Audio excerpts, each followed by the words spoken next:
नमस्कार, आप देख रहे हैं लाइव हिंदुस्तान। इस वक्त की एक बहुत बड़ी और दुखद खबर आपको हम बता रहे हैं, जहां सऊदी अरब में एक बड़ा सड़क हादसा हुआ है और उसमें कम से कम 42 भारतीयों की मौत हो जाने की खबर है। जी हां, ये तमाम जो यात्री थे, ये जो भारतीय थे, वो उम्रा के लिए सऊदी अरब गए हुए थे और जानकारी ये मिल रही है कि एक बस पर वो सवार थे। ये बस मक्का से मदीना की ओर जा रही थी और इसी दौरान इस बस की टक्कर एक डीजल टैंकर से हो गई और ये बस आग का गोला बन गई। इसमें जितने लोग सवार थे, बताया जा रहा है संख्या 50 के आसपास थी, जिनमें से 42 लोगों की दुखद मौत हो गई है। आपको बता दें कि ये तमाम जो भारतीय थे, ये तेलंगाना के हैदराबाद के रहने वाले थे और तेलंगाना सरकार ने अब मृतकों के परिवारों के लिए एक हेल्पलाइन नंबर भी जारी कर दिया है। तेलंगाना सरकार ने कहा है कि रियाद में भारतीय दूतावास के वो लगातार संपर्क में है। एक आधिकारिक बयान जारी किया गया है जिसमें मुख्यमंत्री रेवंत रेड्डी ने दिल्ली के अधिकारियों को भी दूतावास के साथ संपर्क में रहने के निर्देश दिए हैं। स्थानीय मीडिया रिपोर्ट्स के मुताबिक ये बस मदीना पहुंचने ही वाली थी। शहर से करीब 15 किलोमीटर दूर बस की टक्कर एक तेज रफ्तार डीजल टैंकर से हो गई और आपको बता दें कि 42 लोगों ने इस हादसे में मौके पर ही दम तोड़ दिया।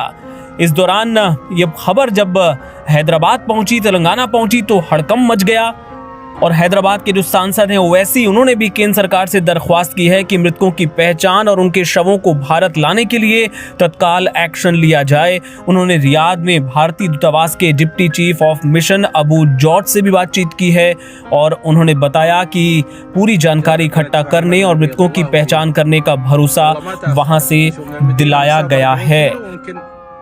ये मुझे भी खबर अभी मालूम हुई है कि हैदराबाद के 2 ट्रैवल एजेंसी, एक fly zone tours and travels और अल मक्का हज एंड उम्रा के 42 हाजी मक्का से मदीना जा रहे थे बस में और बस को आग लगने से मालूम हुआ कि सिर्फ एक शख्स की जान बची है। कंफर्म नहीं है, ये बात कह रहे हैं कि पूरों का इंतकाल हो गया।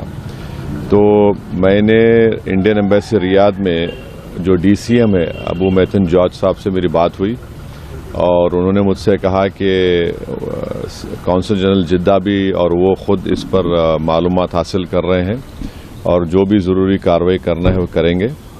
और साथ ही साथ मैंने इन तमाम उम्रा पैसेंजर्स के दोनों ट्रैवल एजेंसी से वीज़ा डिटेल्स लेकर कौंसल जनरल ऑफ इंडिया जिद्दा को और DCM इंडियन एम्बेसी रियाद को और साथ ही साथ फॉरेन सेक्रेटरी को मैंने ईमेल किया है। मेरी भारत सरकार से और ख़ास तौर से एक्सटर्नल अफेयर्स मिनिस्टर से जयशंकर साहब से ये रिक्वेस्ट है कि वो इमीडिएटली इस पर देखें और अगर जिन लोगों की डेथ हुई है उनके परिवार ये चाह रहा है कि उनकी डेड बॉडीज़ जल्द से जल्द इंडिया को लाई जाए और अगर कोई उसमें ज़ख्मी है तो उनको अच्छी से अच्छी वहाँ पर उनको इलाज हो सके। ये मैं रिक्वेस्ट करता हूँ हमारे एक्सटर्नल अफेयर्स मिनिस्टर से और भारत सरकार से। आपको बता दें कि इस खबर के आते ही सरकार में भी हड़कंप मच गया है और सबसे पहले तो आपको बताएं, जो एक नंबर जारी किया गया है जो भारतीय दूतावास की तरफ से और उसके जरिए किसी भी तरह की मदद और अगर कोई आपका अपना उसमें था तो उस बारे में जानकारी हासिल की जा सकती है। ये नंबर्स हम इस वक्त आपके स्क्रीन पर फ्लैश कर रहे हैं। इसमें एक टोल फ्री नंबर है और इसके अलावा एक व्हाट्सएप नंबर भी शामिल है। आप चाहें तो इन नंबर्स को नोट कर लीजिए।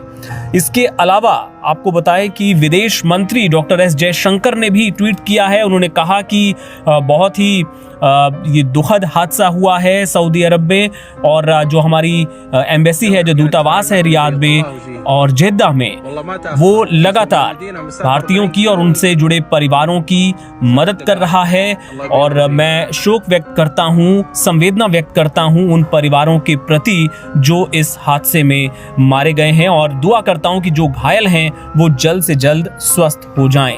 तो बड़ी खबर एक बार फिर आपको बता दें, 42 भारतीयों की मौत हो गई है सऊदी अरब में। ये भयानक हादसा हुआ है। इससे जुड़े तमाम अपडेट्स आगे भी आपको देते रहेंगे। आप देखते रहिए लाइव हिंदुस्तान।